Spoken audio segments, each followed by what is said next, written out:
I don't think I've ever gone this deep in a conversation, and I don't know why I have today, but I just felt, I don't know, it just felt right. Who knows? But there was an experience that I had where I woke up in sleep paralysis, and the wormhole, I didn't need to summon it. It was just there. It was swirling above my head. In the past, when this has happened, I have kind of, well, I've been scared to enter it. Sometimes I haven't entered it. It's not very pleasant at the start anyway. At one point, a being next to me that calmed me right down, that placed their hand on my forehead, and they helped my chest lift out, and they helped me hover out of my body. And I got closer and closer to that wormhole, and then fear kicked in, and I just said, I'm not ready. One of the latest examples of what's happened now, because there's been a few times since this has happened. I woke up in sleep paralysis, the wormhole's there. I didn't have to go to the wormhole. I became the wormhole. Stability in the human is what matters more than anything. Being able to be a father, being able to be a husband, being able to work, being able to pay the bills, that's what matters truly. More than anything, please everyone, you know, who's interested in this stuff and wants to do it, just make sure it's coming from a place of stability. So in this next episode, I got into a very deep conversation with Sasha, and we explored consciousness. We explored out of body. Although Sasha doesn't want to be known as an out of body guru, he more wants to be known as a consciousness explorer, which is exactly what he is. We were very much vibing on the same energy, and some of the conversation became quite a collaboration. It was really exciting and really energetic for me. I hope you enjoy it as well. He also stated that he's never gone so deep before in an interview. So I take that as a compliment and a privilege, and I hope you enjoy it as well. And let's get on with the video.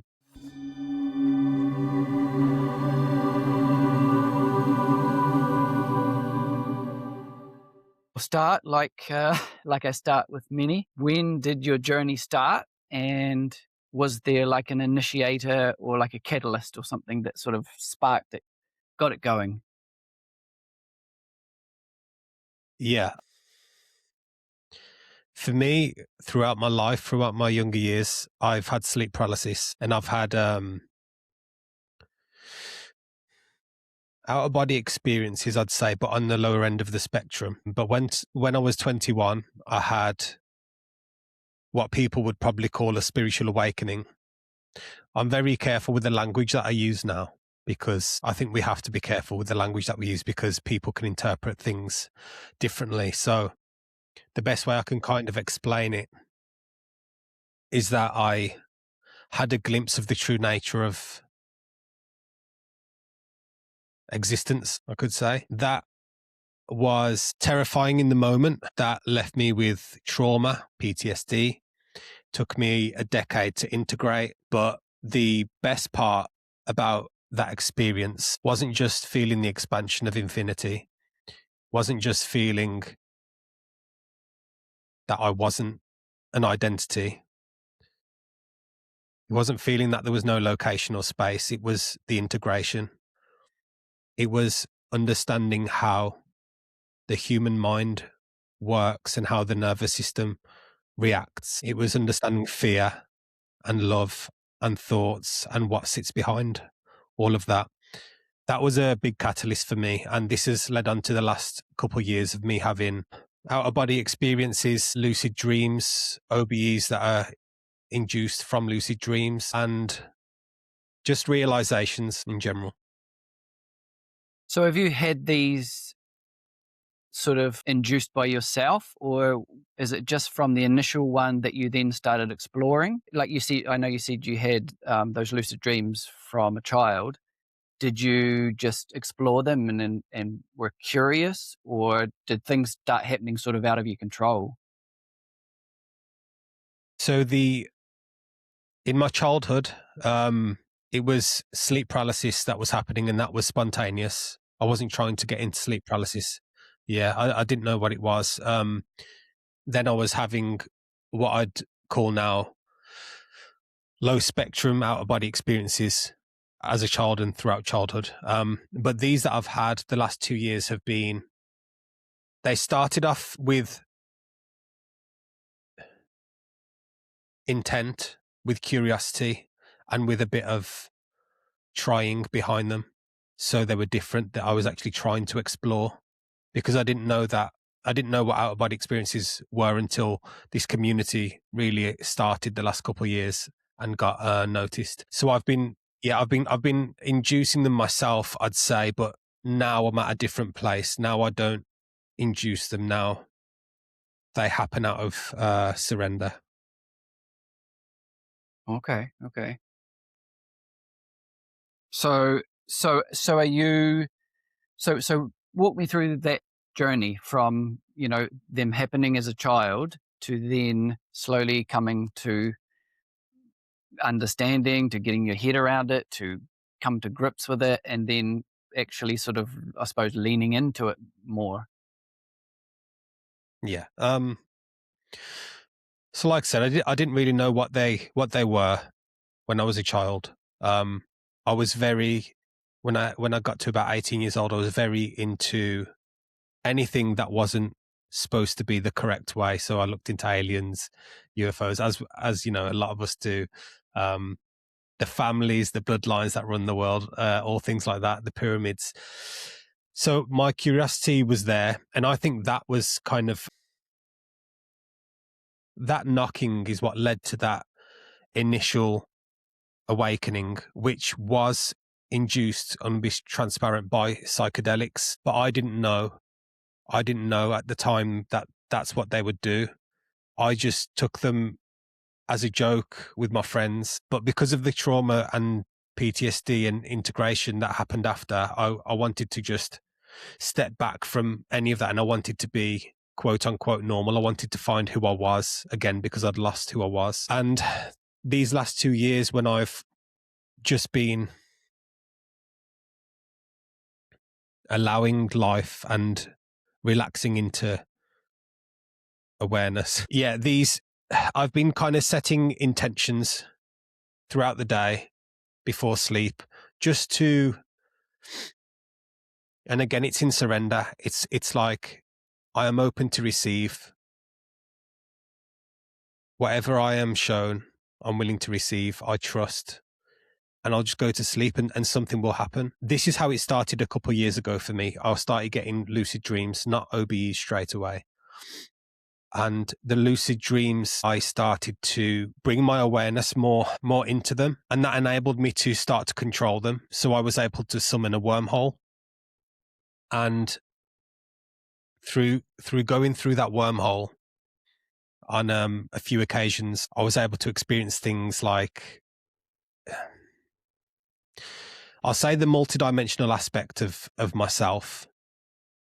But again, that term is misleading. But people will probably understand more what that means. So that led to further outer body experiences. Initially, that intention alone and that surrender before going to sleep, that allowed lucid dreams to happen. And then I was aware of how to become more aware in my lucid dreams. That led to me having OBEs from the lucid dreams. But then after that, I started, because I was basically able to get in sleep paralysis whenever I wanted, I started to experiment with out of body experiences from sleep paralysis. And yeah. Wow. So the sleep paralysis was the first thing, and then you started doing the lucid dreaming. And so in the lucid dreaming, like from a child, did you know what was really happening? Did you think, because there's a big difference between a normal dream and a lucid dream, right? And Yeah, did you have anybody around that was able to talk to or help you with it? Or I was having lucid dreams as a child, but I didn't know I could take control of them. So mainly it was the sleep paralysis, and there was beings that were showing up in sleep paralysis. So throughout my childhood, I was very, very scared of sleep paralysis because of the beings, particularly one, and I don't know if it's, well, yeah, I still consider it a thought form, but there's been occasions where that being's been there when I haven't. So basically, there was a particular being that showed up from the very first time I had sleep paralysis that terrified me. And that being has been in and out of sleep paralysis experiences. But then there's been other occasions where there's been other beings, but they have definitely been thought forms, because I've learned how to just with my will command them, change their form, allow them to come in, allow them to leave. I've basically been experimenting with them and playing with them and toying with them. So my fear's gone in sleep paralysis now, but it was a very big part of sleep paralysis when I was younger. So the sleep paralysis that you were having, was that, are you saying that you were like in sleep paralysis in your bed, for example, and you were started seeing beings in the room, or was it sleep paralysis and then out of body and basically in a different realm seeing them? So it always happened where I would fall asleep and wake up in sleep paralysis, and then a being would be there. As I got older and my fear started to go, because I understood that I could either allow or not allow the beings to be there. I then become more relaxed and I was able to come out my body, and I would just experience just being around my room, or sometimes going through the wall and being on my street. That's all I really knew and experimented with for years until recently. Uh-huh. And so what changed recently for that? Just a deeper understanding of awareness, a deeper understanding of consciousness and the mechanics of how everything works. Yeah. So I never knew, like I said, that you could, with your will, determine your experience and control it. So in my younger years, it was just whatever happened, and I was just experiencing whatever was happening in my local space. But now that wormhole, if we want to skip to where I'm at now, that wormhole that I summon in my lucid dreams, that now comes to me in sleep paralysis, and I can go. Okay, wow. Yeah. Wow. So to get to that stage, there's many years to get there. Was that, I suppose, all necessary practicing and evolving and learning? Yeah. I'd say the biggest thing is surrender, relaxation, trust, because without any of those, you're not going to learn. So for me now, a point you've kind of just brought up, maybe unintentionally, is control happens when you're not trying to control. Control happens when fear loosens, and it's not even control. It's just accepting that whatever unfolds is going to unfold without having fear in the background. And that's easier said than done, especially for a lot of people. But it's like with human life. I try to bring everything back to human life. There's a lot that I've learned. So you might not be, you have to be very direct with me to get what you're looking for, because of the language I use can be careful.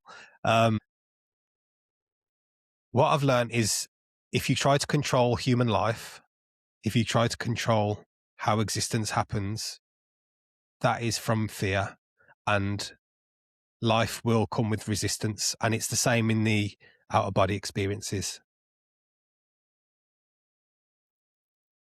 So you're basically saying that it's all about let go. But then is it all about let go and see what happens, or let go and sort of intend something to happen, or explore, or curious? I'm asking these questions because I'm not experienced in this. So, Yeah, no, it's okay. I get it. Yeah. To me, there's three types of exploration. There's what I call literal cosmology, which is people forcefully coming out their body and controlling the experience to map realms, dimensions, experiences. There's symbolic representations, which are, you could say, lower spectrum out of body experiences and lucid dreams, where you are more lucid than normal, but not 100%, but you can get shown things in a symbolic way. So for example, I entered the wormhole in a lucid dream and I got taken to what I would consider an area of my lives. And this people can call an oversoul, but this wasn't literally a place. It wasn't a location. It was a symbolic representation of the multidimensional aspect of me. In these types of experiences, you don't really carry any fear. You don't really carry any fear because it's almost like a dream in a way. And then you've got experiential architecture. This is what I call them, and this is what I do. And this is complete surrender to what is. Whatever unfolds, and you watch carefully in trust and surrender. And by doing that, because I've done all three of these, by doing that, there's no need to map because there's nothing to map. There's no need to label because there's nothing to label. Existence is just a spectrum of consciousness. And if you explore in this way, you literally see the mechanics behind everything. You see how reality assembles and disassembles. You see what form is. You see what identity is. Yeah, I'll leave it there. Wow. But I want to get into that. So then maybe share with us the types of things you've discovered in these experiences. I'm sure you've got a vast catalog, the predominantly, revelation-y type ones. Or whatever like you said, choose. Whatever no, you no, choose. yeah, no. Yeah, I hear you. Like I said, I'm very careful with what I say, and it's because as soon as you come back from an experience, your mind creates a story of that experience, and then when you speak about that experience using human language, and you tell someone else, their mind creates an interpretation based on your interpretation. So this is why I'm careful with what I say. Because if I say to you, this, and this is fact, you can run with that. And my whole point is, I know this, I've got respect for you, this channel and this community and this space, because I've seen what I've seen and learned what I've learned. I do want, and I will give you the juicy stuff. I will give it you, but I need to get this out there first. I need people to know that everything that isn't experienced in direct experience right now is just a story.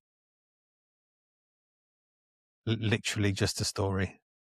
So are you kind of referring to the fact, like kind of the difference between experiential experience of something and then basically storytelling or even learning, let's say, from a religion or from a book, for example, as opposed to direct experience? Are you referring to between those?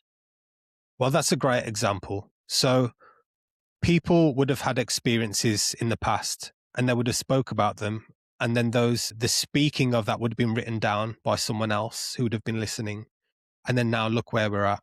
Yeah, exactly. Because it's almost like this. There's nothing compares to actual experience. So like, writing it down, putting it in a book, passing it to somebody else. They have a read of it. It's not the same thing as the experience. Yeah, but I also don't want to, because if I don't speak, there'd be no point in this conversation. So yes, exactly. So I am going to. Okay, what I've been really learning is that each, what people call realms and dimensions, and they label them maybe 1, 2, 3, A, B, C, whatever it is.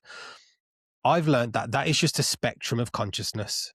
I don't really see it as higher or lower, even though it can be portrayed like that. I see it as stability of awareness. So the more stable your awareness is in trust and surrender, you can experience what people might call heavenly realms because you are stable in that moment. If you experience through fear and through instability, there is no way you will experience experiences like that. So it's a spectrum of stability of awareness, and these layers, there's no end to these layers in my experience. There's not 2 layers or 3 layers. I've encountered so many different textures of experience. Yeah, which is why I suppose I speak a bit differently to a lot of people in this community, but I'd be doing myself an injustice if I didn't speak from my direct experience, I suppose. But I'll give you an example. There was an experience that I had where I woke up in sleep paralysis, and the wormhole, I didn't need to summon it. It was just there. It was swirling above my head. In the past, when this has happened, I have I've been scared to enter it. Sometimes I haven't entered it. Yeah. Like I've said before, it sounds cool, but when you're actually there and you wake up and there's a swirling vortex above your head wanting to suck you up, it's not very pleasant at the start. Yeah, you wouldn't be just, let's put fear aside and go, Yeah, exactly. It's not that easy. There was even at one point a being next to me that calmed me right down, that placed their hand on my forehead, and they helped my chest lift out, and they helped me hover out of my body. And I got closer and closer to that wormhole, and then fear kicked in, and I just said, I'm not ready, and I came back down. So one of the latest examples of what's happened now, because there's been a few times since this has happened, I woke up in sleep paralysis, the wormhole's there. I didn't have to go to the wormhole. I became the wormhole. It was almost like there was a being next to me that I don't know if it's the same. I don't know if it's a thought form. I don't really pay too much attention to beings. I just, like I said, I surrender, and just whatever happens, happens. I became the wormhole, and then everything went black. And then I was in this room, and this room it was like nothing I'd ever seen. It was like white gloss with no edges. Everything was rounded and shiny. And it was just an enclosed room. There was like no way of entering it. But there was a black opening in the wall have you watched The Matrix? Yeah, so the code that goes up. It was like that, but golden, and it wasn't code. It was just lines and dots. Maybe it was. It's hard to describe. But what was fascinating was I was the being then that was next to me in my room, watching me explain what this hole and opening was in that room. So my awareness had taken on another form of the being that was next to me. So but in this moment, I'm not thinking, why am I looking at myself speaking? I'm just listening to me speak. So I'm speaking, and I'm basically saying to me, this is a waiting room. If you jump in here, it's basically a space where you wait for another experience. So as soon as I understood what that hole was, I had this excitement to go into it. So my awareness then went from this being into me, and then I jumped into that black hole with the golden streaks. And there was just blackness. There was nothing. There was no sense of time or anything, but it was very peaceful. But after about 10 seconds, I had this kind of wanting to know what was going to happen, this eagerness. And as soon as I had that feeling, music started playing. And then I was looking at a sky. It was like I was a bird's eye view looking at the sky, and the bird's eye view kind of came down onto this golf course, and I stumbled as a body onto this golf course. But what was crazy about this was the texture of the experience. This is why I speak about texture so much. I really feel the textures. I've been in this texture before, not in that particular experience, but in that texture, in that same field of experience. And because I was familiar with it, I felt safe. So I just kind of lost myself in that experience. And I was playing, and I hate golf, but I was playing golf with my friends. Yeah. So that experience went to another experience where I was a black man with all of my friends on a car park playing music, and we were all there talking about the weekend and the log cabin. But what's funny was when I came back from that experience, I felt gravity, and it clicked. This is the texture of this field of experience here. Do you mean gravity? So when I'm going into these experiences, I feel some kind of just force, some kind of texture. And when I woke up in my bed, I felt the texture of here, of where we are. It's hard to describe, but I was just, this is how it feels to be here as a human. Like I can only describe it as gravity because I don't know what I'm talking about, to be honest. But just the of this experience. So it's like, okay, I'll give you an example. If an astronaut goes and they spend a lot of time out of Earth, and then they come back down to Earth, they feel the force of the gravity. Yeah, right. Because of the big change. Yeah. So I was in that texture for so long, and then when I came back and woke up here, it's almost like I felt the texture of the gravity. So to me, these stories don't matter, but what matters is the mechanics, the texture. I've often said in the past, we are in an OBE right now. People don't agree. People say to have an out-of-body experience, you need to leave your body. I don't agree. The true nature of the self is without form. So anything that has form, that has experience, is an out-of-body experience or an inner-body experience. If I'm losing you, if you need clarity on anything, I'm still following, but I'll stop you if I lose it. Yeah. Yeah. I mean, I'll leave that there for now. If you want to know more, I've got, like you said, I have got a catalogue of experiences, but basically, I don't want to be known as the OBE guy. I want to be known as a conscious explorer, someone who explores consciousness, and someone who comes back with clarity rather than stories. I want to tell people about the mechanics of consciousness, because I don't want to say to people, after this experience, you will go to heaven and you will see your loved ones and you will live forever. Because even though I may have experienced certain types of experiences, like I said, the mind quickly grabs that experience and turns it into a human interpretation. So for example, if I say to you, what is a soul? You've straight away got an idea of what a soul is without experiencing a soul. I've experienced my soul, and I know what I thought a soul was before, and it's not the same thing. So when I use the word soul, I know what people are going to take from that, and that's not what I want to do. Does that make sense? It does. It does make perfect sense. Yeah. So then, and let's say that experience, like that was a great story. I enjoyed it. I'm sure people will. But so then tell us what is the mechanics that you got out of that then? And the making sense of it all and the purpose of it all. Can I tell you another experience and then I can bring the two together? Okay. Because this is a great one. Okay. So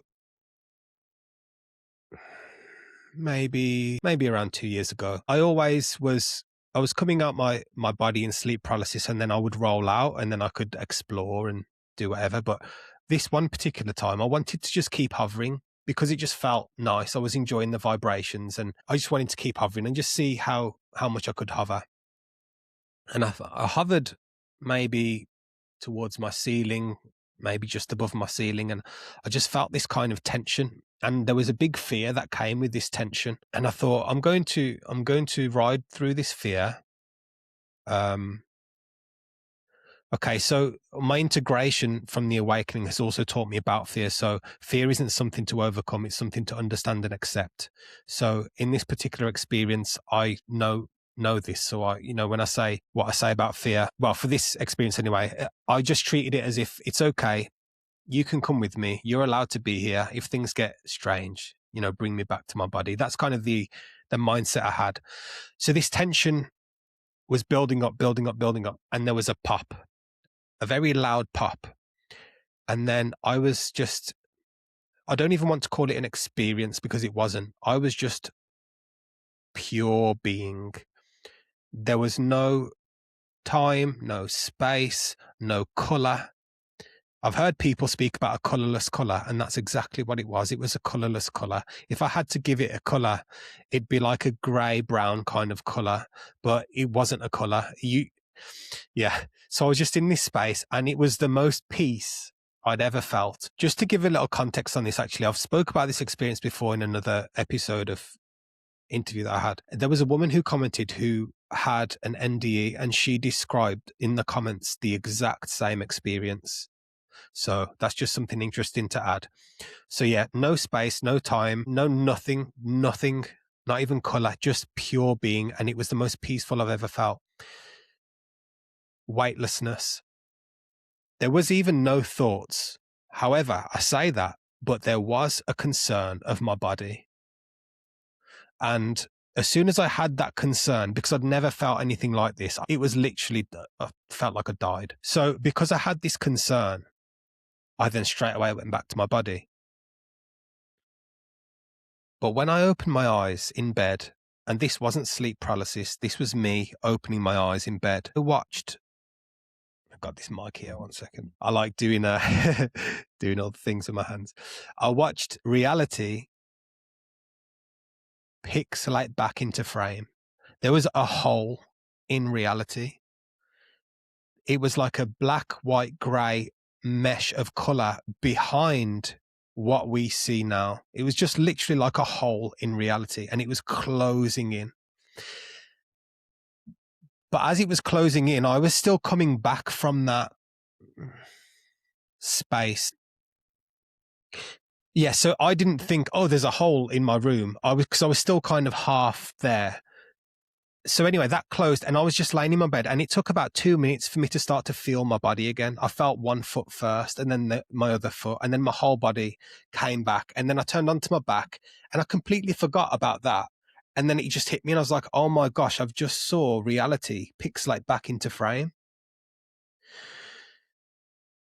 So was this like happening in this reality? It wasn't in a like a normal waking moment. Yeah, I was wide awake. Yeah. I'd come back from that, if you want to call it an OBE, and woke up. And I know that because I opened my eyes, waited for me to feel my whole body again, and then turned over and I carried on my day. There was no in between waking up. There was no sleep paralysis. I was fully awake.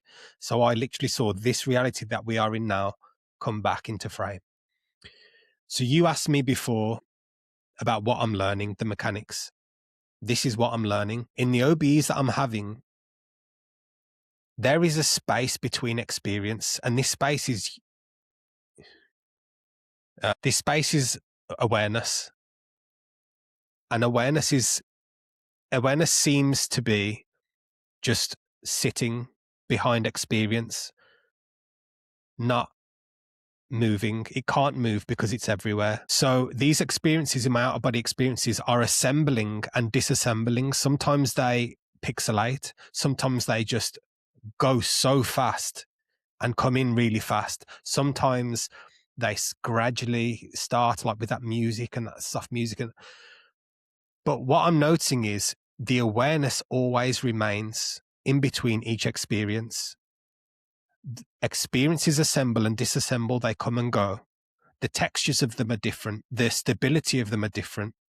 For the ease of people watching, higher realms and lower realms come and go. But the awareness behind it all always stays. So I can go so deep with this. I don't really know how how far to go. Carry on. I love it because you know what I love is like the thing that you said, like these things like that are actually hard to get our head around. these are the things that expand us. These are the things that expand our consciousness. Like when you say colorless color, it just almost fries your brain, but you just can't help but try to figure it out, you know? So I love it. But see what you're doing there. Your brain is trying to figure out a colorless color. And this is my whole point. If I say to you, I saw a soul and it was flying around in this higher dimension, imagine what your brain does with that.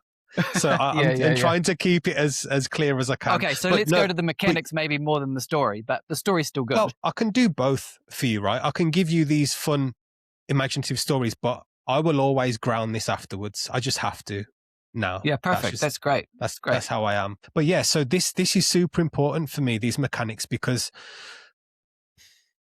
that showed me that this reality that we're in, we are anchored here somehow. I don't know yet how, but we are. Maybe it was a choice, who knows, but we are anchored here somehow, which is why it feels to the human that there's like, people fear death. Of course they do, because they're like, there can't be anything else. This is all I know. So we're anchored here. But after that experience, this reality doesn't seem much different to me than other realities. Yeah. So those experiences are actually just as real as here, if not more. I hear that a lot as well. So to me, that depends on the stability of awareness. So yes, there can be experiences that feel as real, less real, more real. They can feel like that. That's the stability of awareness and the texture. So what I'd say is, when people I've got a Patreon group and I teach them things like this, and I teach them to explore consciousness, but safely and grounded. Just how I'm talking to you, this is how I teach them.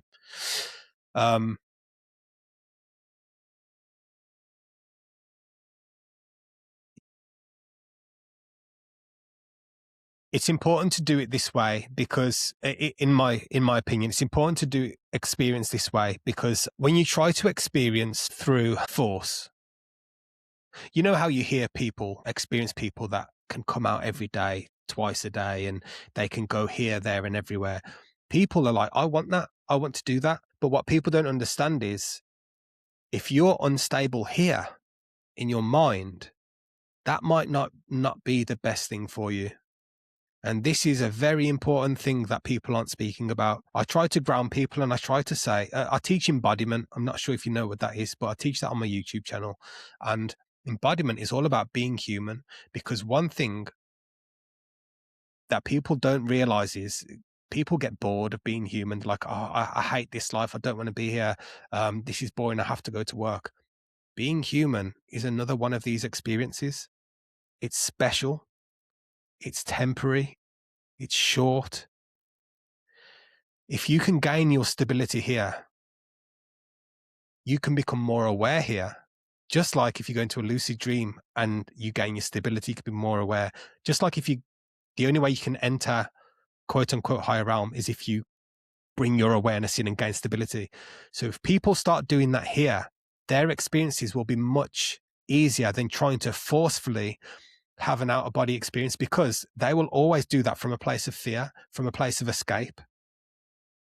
Yeah, well, it's interesting what you said earlier about fear. And what triggered in my mind was, for such a long time, fear has been seen as this enemy, or like this thing to overcome, to push aside, to, work through in that way, as opposed to, I've learned in the last while, for me, that fear is like full of information.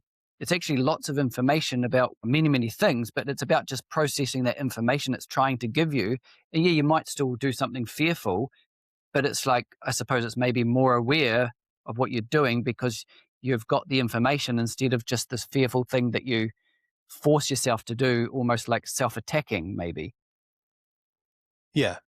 And if you can manage it like that, then I imagine that's a bit like what you say of being more stable here, then you can be more stable out of body and whatever.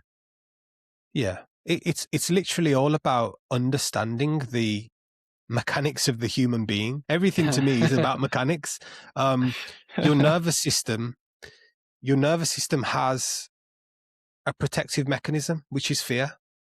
It protects you. That's all it does. If it senses danger, if it senses anything outside of its comfort zone, the anxiety builds up, the thoughts start going, your palms start sweating. But if you just understand that that is a protective mechanism and it's nothing to attach to, it's just something to allow, accept, bring with you, that changes everything. And that you can't do that in a day. It takes time. You have to rewire. You have to loosen. You have to loosen your resistance on your grip on your thoughts and who you think you are. Yeah, and the nervous system has a mind of its own. It's not going to just, click your fingers by the mind and it'll change. No. Yeah. Yeah. Yeah, exactly. I want to add before I forget something about these experiences, something that I've learned. When I say awareness sits behind, what I basically got from these experiences, and I don't want to conclude anything because I'm still learning myself, but this seems to be, when I say this experience that we look at now, it seems to be some kind of 2D layer projected in front of our awareness. And why I say 2D is because when I saw that hole, there was no space behind, there was no space in front. This was just one film, one field in front of me. And there's a perception of space. There's a perception of 3 dimensions. But in reality, in my experience, there isn't. There is just awareness in a projected field. Is it pointing a little bit towards the fact that we are awareness or consciousness, and we're from there projecting even all the physicality of everything? You're sort of pointing that way. That's what I'm getting. Yeah. Yeah. So there's no real distance. It's just consciousness happening. It just is. It just is the way it is. We love trying to describe it. I love trying to explain it. I love trying to articulate it as precise as possible, as you can probably tell. But even my precision might not be correct. So for your viewers, I'm going to say anything that I say, don't take as truth. Take what resonates, leave what doesn't. I'm on this journey just like everyone else. I'm a human being, but yeah, I'm just trying to be as true to myself as possible. And I'm trying to feed, because basically I had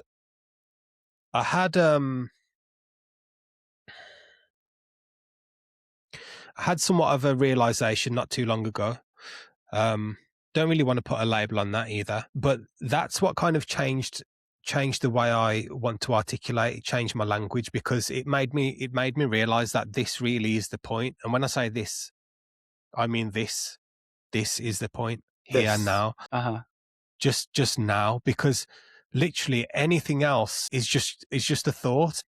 So I try to bring people back here and enjoy this, because when I say it's just a thought, I mean, you can go 80 years, 90 years, 100 years, however long we live, you can go that long in your thoughts,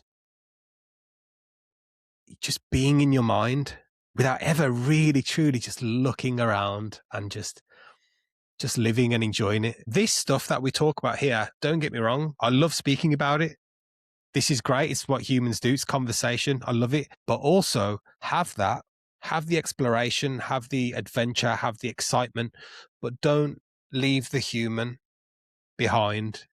That's kind of what I'm getting at. Yeah. And when people say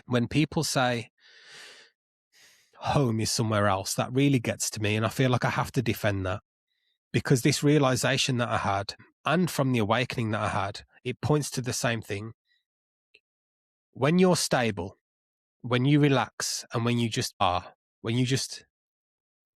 being, home is there. Home isn't anywhere else. Home isn't in another location. There might be, and again, disclaimer, this might not be true, but there might be a potentially infinite field of experience where you have a form that feels limitless, eternal. People might call a soul. That could very well be an experience that we can have. However, that isn't home. Here is home. wherever you are is home. Whatever experience you are in is home. Yeah, because this like human experience is, there must be a point to it. We're not here by accident. It's not just some random coincidence. I feel like we're here for a purpose, to have the human experience, and then to go, like, to do these out of body or go to these places like you're going. I would suggest it's not healthy to do in avoidance of the human, or in a way to get away from suffering, or in a way to not have to deal with so many things here. That's kind of, I don't know what to label that or call it, but not the way, at least. 100%. That's exactly what I'm trying to say. Exploration is absolutely fine, normal. It's what, well, it's not that we should be doing it, but if you want to do it, great. But I can't say do it unless you're stable. I don't recommend it. You have to be stable. You have to be in a good frame of mind, because all you're doing really, if you're not stable, is doing it out of escape or something like that. Fear, escape, wanting to be somewhere else. There's so many people that I see online saying, I just want to be home again.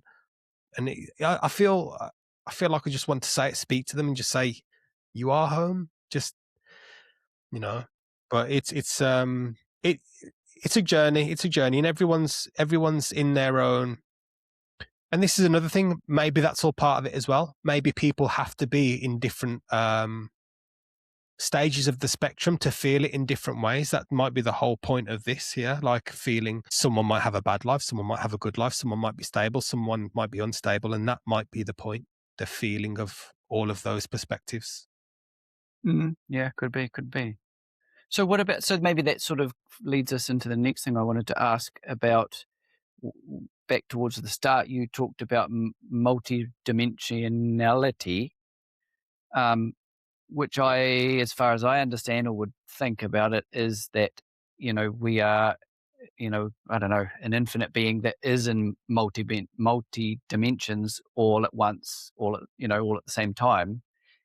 And our focus here is in the human experience, yet we do have probably versions of us in other dimensions right now too, as we speak. Is that connected to some of your experiences when you're out of body? Are you experiencing some of those and sort of shelving the human thing just sort of temporarily a little bit? Okay, I'll give you. Or am I totally confused? No, it's fine.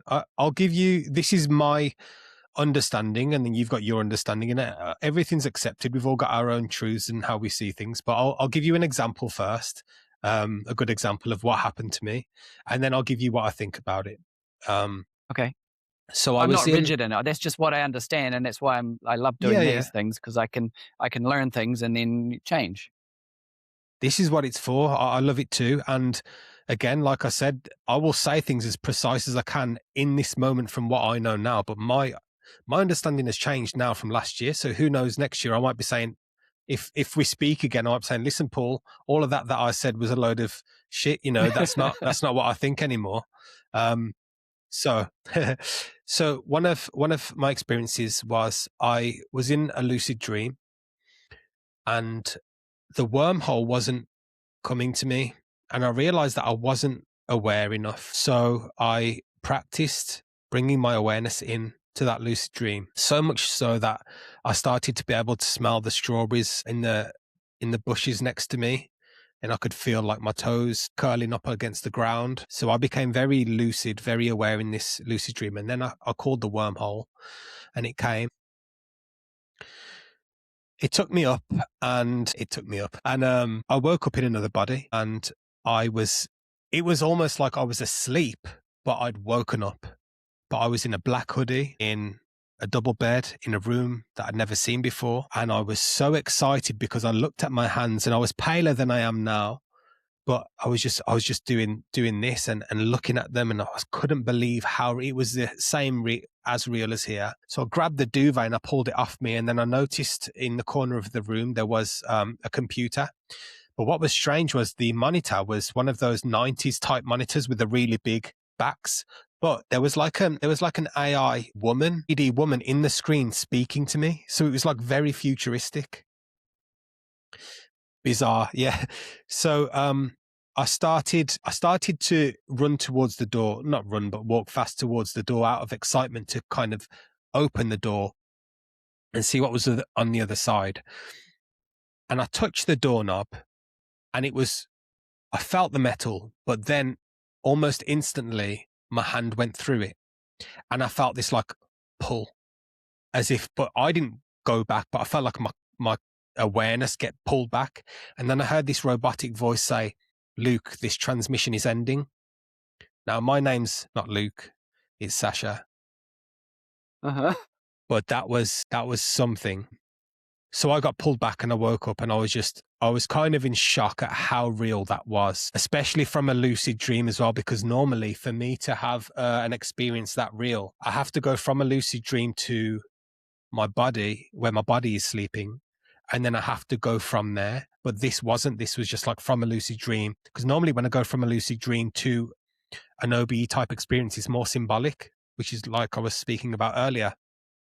But this was like totally real. So I had that experience. I've had experiences of me being other people briefly. Sometimes I remember that I'm me lying in bed. Sometimes I'm completely lost and I'm kind of like I am that person, speaking as that person. And then when I got taken up in the wormhole and I was in this white void and saw, I don't know if I actually described that, but I saw it was like 1,000, I always describe it as 1,000 orbs just sitting in purple smoke.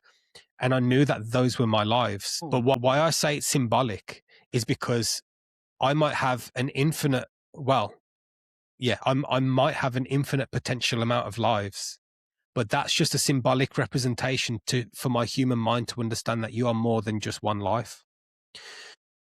Okay, so these experiences have shown me that there's a multidimensional aspect to me. However, I've also got a different stance on what everyone else thinks that I've heard. Let's hear it. And I used to think exactly what you said, which is what everyone's saying, that you exist all at once and there's versions of you living lives right now. Yeah. Well, see, I'll just say the almost like the reason why I say that is because I haven't had those experiences you're talking about where I've touched on other dimensions of me.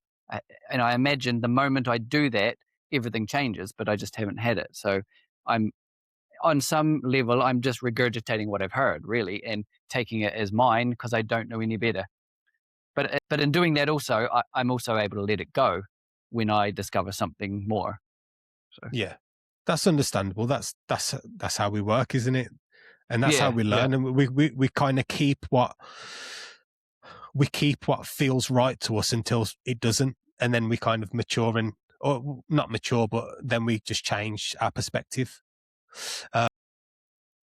So I used to believe that too, and it's because it seems like that. It does, but until you start letting go and surrender and watching mechanics, you get a different understanding. So my understanding now is that lives exist potentially. There are not 1,000 versions of you playing out right now. There are 1,000, and I'm using 1,000 just as a model. There are thousands of your lives potentially playing out right now. But there is only one mode of awareness, one unique perspective, which if you want to call your soul. When you say awareness, are you talking about the individuated awareness of one human? Yes. Or are you talking awareness, everything? Oh, okay. Oh, okay. Yeah, let's not complicate things. Yeah. For this particular example that I'm speaking about, let's say you now, Paul, your awareness is anchored in Paul speaking to me right now. So there is no other life. This is my perspective. There is no other life playing out of yours right now. They exist potentially. They exist as potential. And only when your awareness shifts to view or experience that life is when that life becomes alive. At the same time as this life, you mean?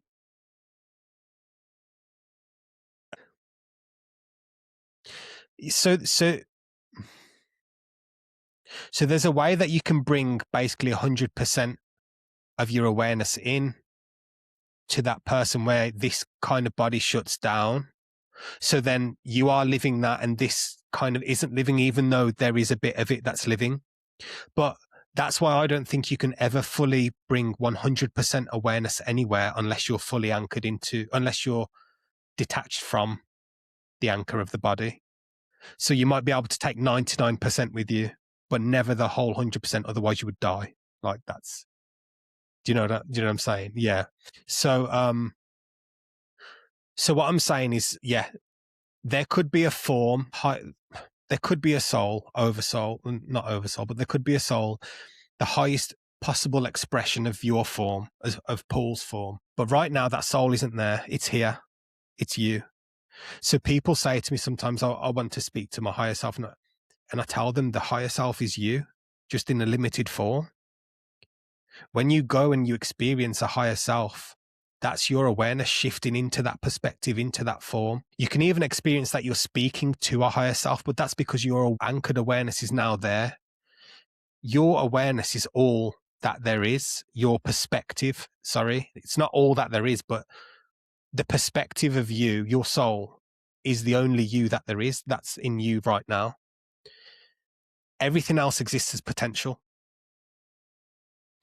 So are you saying the following me? multi-dimensionality? Kind of. So let me ask if I do, or check if I do.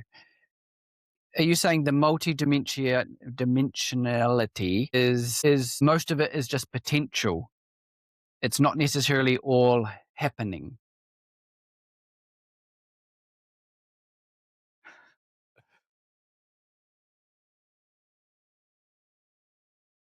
This is why I hate language. It's happening as potential. So it's not happening, but as soon as you're aware of it, it is. Right. Okay. You can kind of grasp that. Yeah, it's hard to grasp, but everything's happening. But unless you observe it, it's just potential. And actually, this is proven in quantum physics, I think. Yeah, I was going to say it sounds double like slit experiment. Yeah, I'm sure.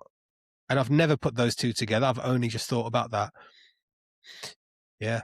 But yeah, that's what I've got, that everything is happening as potential until your awareness is anchored in, and then it becomes alive. It's almost like that happening or potential is like another different happening as opposed to like animated happening kind of thing, like this ball of potential that could, or 1,000 balls of potential that could at any moment, burst to life with some awareness on it or something. Yeah, kind of. Like they're happening almost in stasis or something. I tell you what's funny, Paul. I don't think I've ever gone this deep in a conversation, and I don't know why I have today, but I just felt, I don't know, it just felt right. Who knows? But I love it. I love it because it pushes me to, I don't know, the question to expand. And everyone's going to say different things, and I mean, who am I to say what's right or wrong? But this is just my experience. But yeah, to me, everything is happening as a potential until it's viewed. So there isn't 1,000 yous running around. There's one you, and you can experience those thousands when you're in them. Have you heard of an oversoul? I have, but I haven't got a very clear understanding of it. Okay, should we go there? Shall I tell you what I think? Yep. Well, it seems connected. Yeah, I used to think that an oversoul was the real you, the higher self, that was an accumulation of every single life that was playing out. But then when I started to understand the mechanics, that didn't make sense to me, because how can there be a me there and a me here when there can only be one perspective of me? So then when I started looking into this a bit more,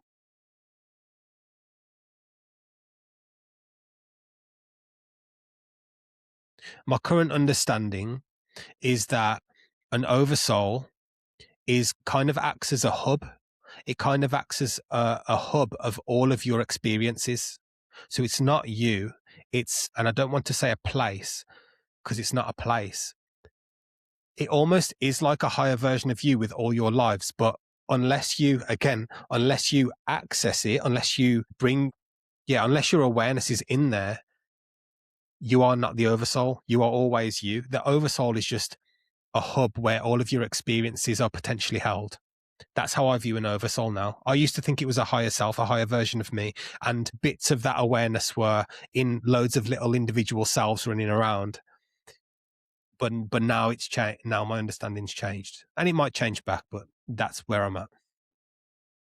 Yeah, because I think a lot of people talk about Oversoul or higher self or whatever they refer to, and they think that if they could access that, then they would gain all this amazing wisdom and knowledge that they could use to bring back into here, and for real practical, I don't know, bettering of their life or something. Maybe I think that's maybe the driver for some of those things. Yeah, a lot of people want to find.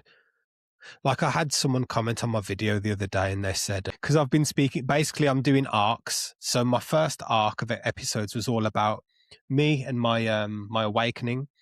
And my second arc, which has just finished last Tuesday, has been all about embodiment, being human, being grounded, being stable. The next arc will go into other things, but I had someone comment on one of my latest videos saying, yes, we get all this, bro. Can you just give us answers from the other side? This is what we want.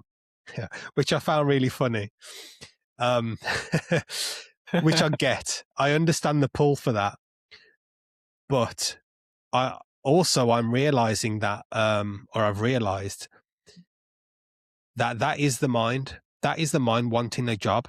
That's the mind wanting to know, and there's a kind of freedom and peace in just relaxing and not needing to know. And once that kind of freedom and peace comes here, you'll find that the answers all lie here as well. Everything literally can be found here.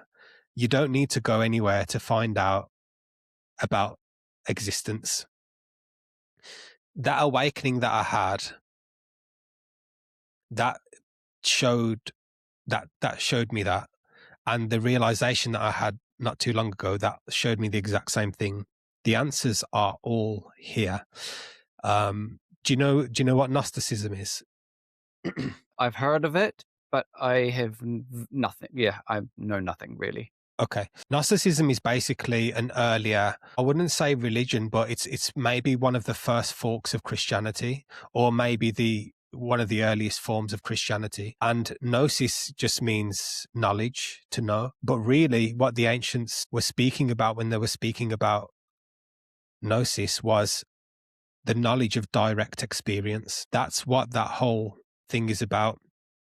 I'm not going to go into Gnosticism and Jesus or Yeshua and his teachings, because that's not what this conversation's about. But the fact that I've only recently found out that their teachings was about direct experience, and this is now what I've realized. Yeah, I'm basically saying that everyone can find the answers here, because this is kind of what I was getting to earlier when I was talking about textures, when I was talking about exploration of different layers of consciousness.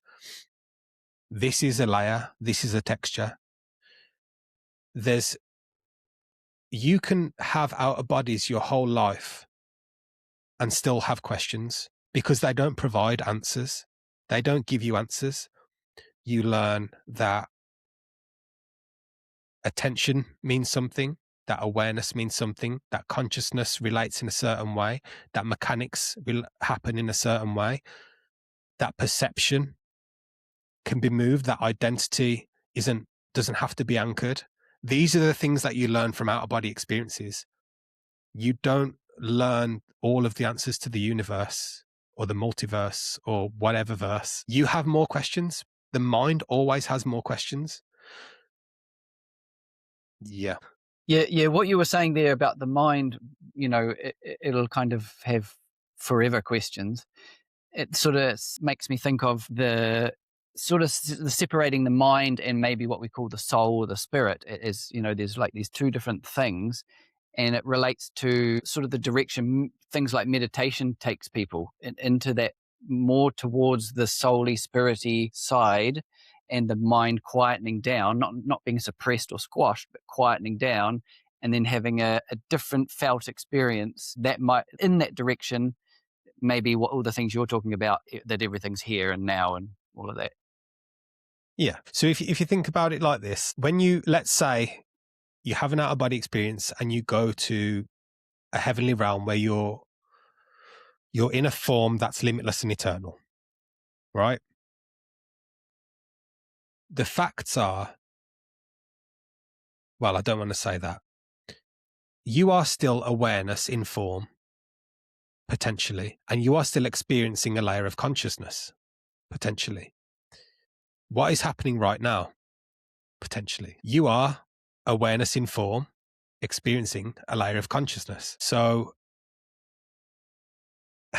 apart from it being more real, more physical, more potential, more free, more limitless, the basics of it is the exact same as here. So what can you learn?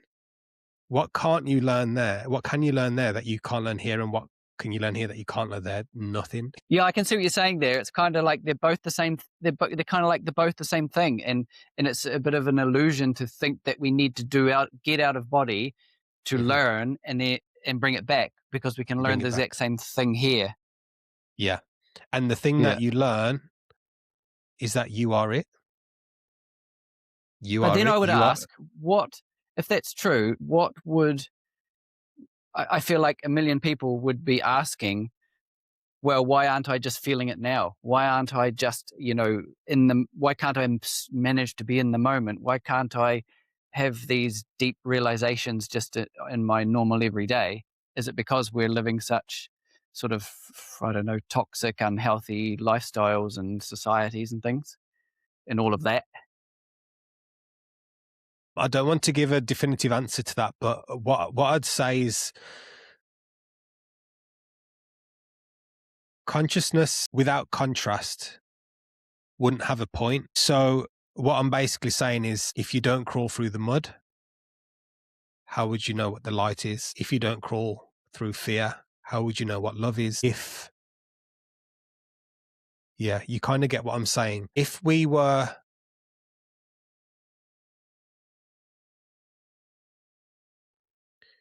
there was only love, if there was only freedom, if there was only peace, if there was only one thing, how would you ever know another thing? Because you don't know anything else, so you can't. You don't know anything else. So I'm trying to help people to realize that, although, and I'm not dismissing people's lives, I want to be clear, I'm not dismissing pain, I'm not dismissing suffering, I'm not dismissing grieving. All of these are real felt struggles that we go through as human beings. However, without the opposite, how would you know? And it's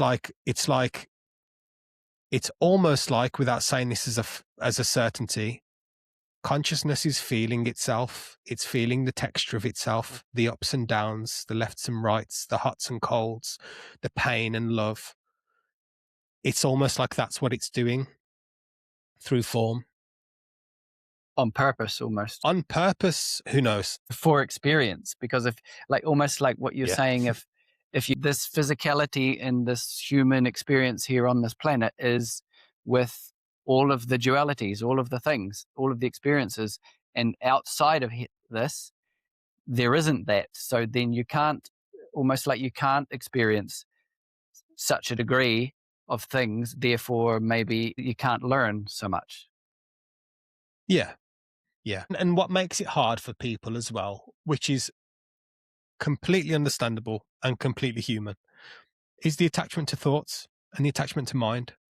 And unless you really, really, really want to know, and I mean really, you have to really, really want to know, you're not going to be able to quieten the mind and see the answers. You might really want to know, but you have to look at why you really want to know. Is that because you hate your life? Is that because you're trying to escape? You have to really want to know when you're stable, and then you have to really look. You have to listen. You have to watch. You have to feel. It's not as simple as give me the answers. I want the answers. You're not ready for the answers if that's your mindset, in my opinion. Yeah, I agree. So many, and I've caught myself doing things like trying to go to some or experience something, and then later realize it was in avoidance of something else, like directly. And those kinds of ways, then we are not going to get to, like what you're saying, that deep wanting to know. You can't really get to that deep wanting to know if it's in avoidance of anything, probably. Yeah. Yeah. Oh my gosh. This did go deep. But I Yeah, love it. yeah. Okay, good, There's one good. oh there's one other thing came to mind earlier. When you talked about I was when a little bit when we talked about almost like parallel realities or multi-dimensionality. When you mentioned about experiencing being other people, did you understand that as like previous lives of yours? Or was it just an experience? Yeah, it's hard. I It's say hard for me just, to. I mean like an experience, Yeah, not necessarily a life. Yeah. no, no, I get it. It's you see, it's hard for me to even. I don't like. I don't like saying what it is because I understand the mind so much. Like you just said there, exactly. As soon as I come out of them, my mind goes straight away. Was that a parallel life? Was that a past life? Straight away, and I'm just like, okay, that's a thought. Let it go. I just like experiencing. So maybe, maybe not. What I get from it is that, again, identity doesn't have to be anchored. So me as Sasha doesn't have to exist in order to experience another life. I get that there's different types of experiences, different textures of realities, different stabilities of awareness. Whether they're parallel or past lives, perhaps there could be. I don't like giving definitive answers because I don't know. I don't know. And I don't want to pretend that I know. Some of them feel like I'm living a life. Yes. Whether that's my life, whether that's a life, whether that's just a dream, who knows? While I've just said that, I just want to say actually, because there's a kind of myth out there. People are saying that OBEs have to be a real physical thing. I'm saying consciousness is an OBE in whatever way. You can have a dream. That's an OBE. Yes, you might make it yourself from your mind and your subconscious. It's still a type of space that's been created where your awareness has entered briefly, even if it's not much awareness. And then you can have more states of awareness, more stable states of awareness in more real types of experiences. But what I'm saying is, this is all of our home. Dreams, lucid dreams, hypnagogic states, dream-induced out-of-body experiences, near-death experiences. All of this is different layers of existence. It doesn't matter how small or big it is, because like I said, I've got this Patreon group, and when people started coming in, they were saying, "Oh, I haven't had a big experience. I've only had a lucid dream." And so I say to them, "So you've had an OBE? Like, let's work from there," kind of thing, because of everything that's happening online and this like narrative and this the way that the community's just got this is how it should be, otherwise it's not that. I have to dismiss all of that, because that's not how it is, because you're making people judge themselves, you're making people dismiss their experiences. Everything is mystical. Being human is mystical. We're having an OBE now. You are awareness in form, experiencing a texture, a layer of a consciousness, in my opinion. And just a moment ago, you said about, you come out of that experience and your mind wants to give it a label of, oh, what was that another life? What was it? Do you find that when you sort of don't do that then, because, when we label things, the mind just so often wants to label everything. And when it labels it, it kind of like categorize it and store it away and done. And then there's no more exploration. So like, do you find if you're able to not sort of categorize, not label things, that, some more exploration can happen, or some more understanding, or some more, do you know what I'm trying to say? Yeah, it definitely leaves space for more understanding. Yeah, because you kind of close that chapter. Then you're like, oh, okay, that was Yeah. a past life. That's done. That's fine. And then you've missed everything. You've missed everything, and you've got an interpretation, not knowing that your mind's built that interpretation, and then you're telling people, I experienced a past life yesterday, and everyone's like, oh my gosh, that's so cool. It might not be that at all. You've just completely closed it. That's why I stay open. I surrender. That's in my opinion, the best way. Yeah. Surrender and trust and just experience. Existence has always existed, whether you were aware of it or not. So stop trying to control it. Yeah, Yeah. exactly. And surrender's a very good one, because I feel like, just like in that labeling thing, if we can just surrender to it, then we might get some, I don't know, some spontaneous understanding or knowledge or something comes at a later stage when we're least expecting it. That often happens to me. Something just pops up out of the blue, and I'm pretty sure it doesn't happen to things that my mind has already labeled and categorized and parked away, So, yeah. Yeah, I totally resonate with that. I'd agree with that. It's like, I sometimes call it like intuitive downloads. Yeah, it's like, I wanted to ask you about them. Yeah, you've mentioned that they happen too. yeah, and it's what you've just said, basically. Once you leave an experience where it is and there's no clinging to it and no labeling, it's almost like the days following, I just get these understandings, which is how I've been able to understand the mechanics. In the past, I was just forcefully trying to come out, and I always had fear with me, and I didn't really understand what was going on, and I didn't really learn anything.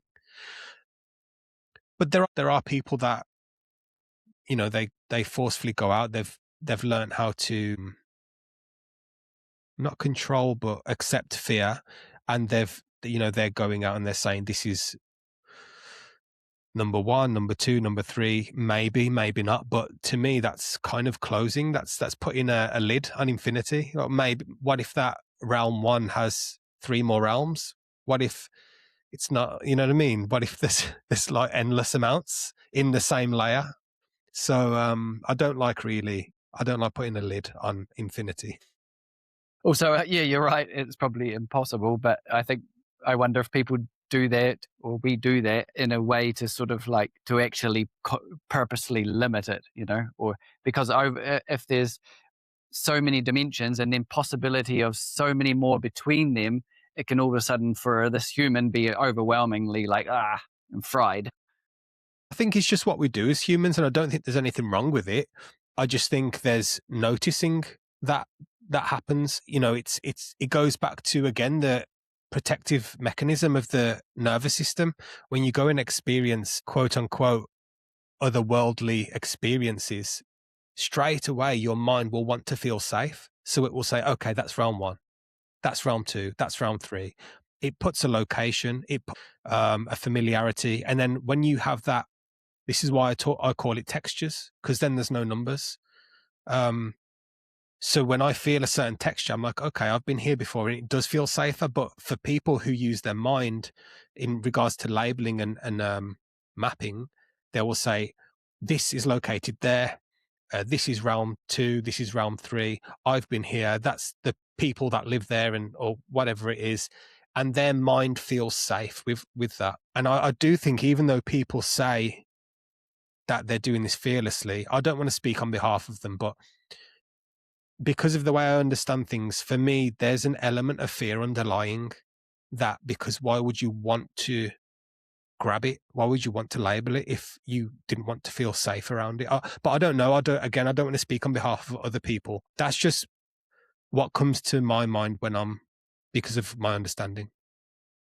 Yeah. I think just in this physical, world here, that's what my mind does. So often wants to just label it, categorize it. Now I'm done with that. I can park it away and I can move on, and I feel good. It's that the mind just so desperately wants that. Definitely. Yeah. Yeah. Wow. So as we maybe bring this back down to earth, because it was a high ride, is there anything that you want to add in or mention that we haven't got to? I know there's your YouTube channel and that you're a Patreon, you've already mentioned. I'll add them into the description below. But is there anything you want to add? Yeah, I wasn't going to. Things can get very difficult here. You know, I'm a father. I'm a husband. I work. This is normal. This is human life. I speak the way I speak, and conversations like this happen. Mystery's fine. Exploration is fine. But I just want to say that really stability in the human is what matters more than anything. Being able to be a father, being able to be a husband, being able to work, being able to pay the bills, that's what matters truly, more than anything. And exploration is okay. But yeah, I'd just say, please, everyone, you know, who's interested in this stuff and wants to do it, just make sure it's coming from a place of stability.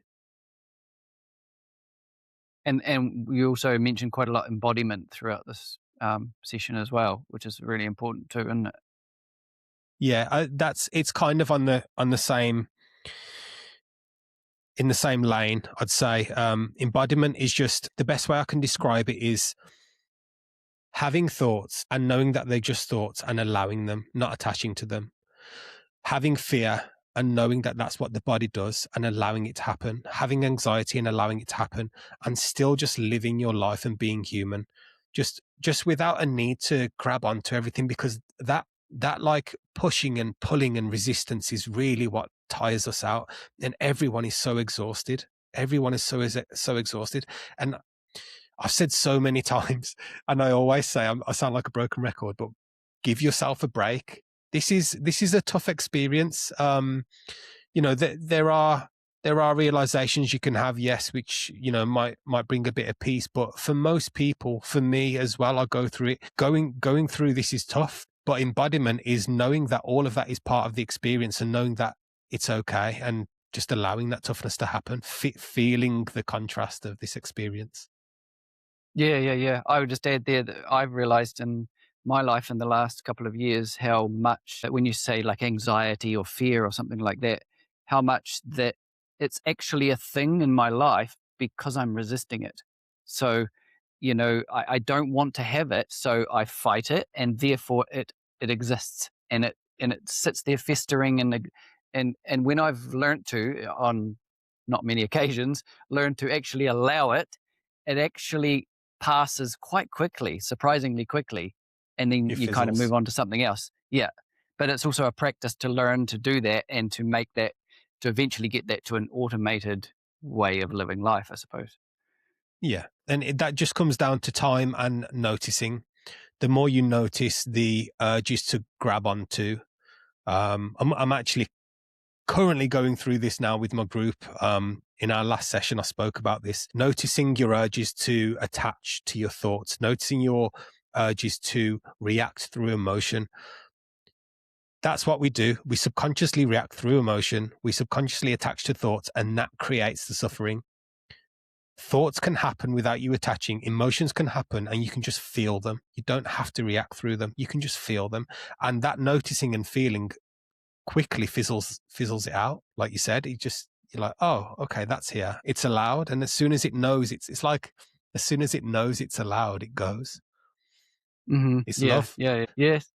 It's also like, it's sort of a degree of deep personal responsibility too, because it's so common that, for example, you would say somebody makes you angry, but actually it's happened inside of us, and the anger's happened inside of us. And if we allow the anger to maybe not express at them, but express it somewhere else, it'll pass through, and it's not as big a thing as we think if we just allow it instead of resist it. Yeah. Well, if someone swore at you, for example, and you got angry, well, imagine if someone swore at you in a language you didn't understand, would you still get angry? Yeah, exactly. So, I'm currently living in a country where I'm still learning the language, and I know there's so many things just go over my head, and I don't get angry, whereas someone who understands for sure would. yeah. Yeah. This has been a great flight or journey or something. I don't know what it was, and very deep. but it was thrilling. I really enjoyed it and I feel energized from it. So thank you very much. Thank you for going deep. You're welcome. I wasn't sure. I didn't plan to do this and I didn't know what direction you wanted. It just felt natural. Yeah, hopefully That's the best. it's okay. Yeah, okay, good. I appreciate you having me on. I appreciate you reaching out. I really love your channel. I'm subscribed to you. So I'm going to, when this video is out, I'm going to tell my my followers, my subscribers and my Patreon about your channel. So hopefully I wish you all the best. I think what you're doing is great. I love what you're doing. So I'm a supporter. Oh, that's awesome. That's a real compliment because I sort of hold you in higher esteem and more experience than me. So I really appreciate the compliment. Thank you. No worries. You're welcome. Thank you. And now that you've seen that whole video, what do you think? How deep did we go? Were you able to follow the conversation or did you get lost? I know I certainly got lost at certain points. It was a lot of sort of literally expanding of my consciousness, which I love. It's great to do. But do let me know in the comments if you were following along with us or if it just went over your head. Either way, I really enjoy reading the comments and I do read them all and reply as well. So thanks for watching.